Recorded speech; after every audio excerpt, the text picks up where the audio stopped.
তৃষা ছোটবেলা থেকেই পুতুল ভালোবাসে। সে ছোট্ট একটি পুতুলের দোকান খুলেছিল শহরের এক কোণে। দোকান বড় নয়, কিন্তু সাজানো ছিল ভালোবাসায়।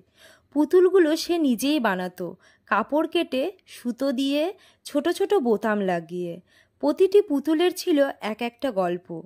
কেউ ছিল ডাক্তার, কেউ ছিল শিক্ষক, কেউ বা ফেরিওয়ালা। লোকজন অবাক হয়ে দেখত, এত যত্নে বানানো পুতুল আর এমন গল্প বলা দোকান কেউ আগে দেখেনি।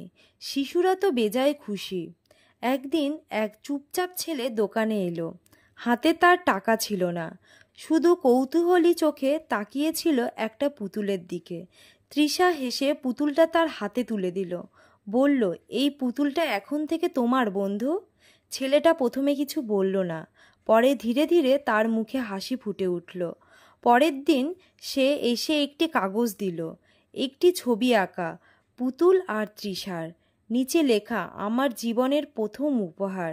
তৃষা বুঝল, তার হয়তো ছোট্ট দোকান, কিন্তু শহরের সবচেয়ে বড় আনন্দের জায়গা।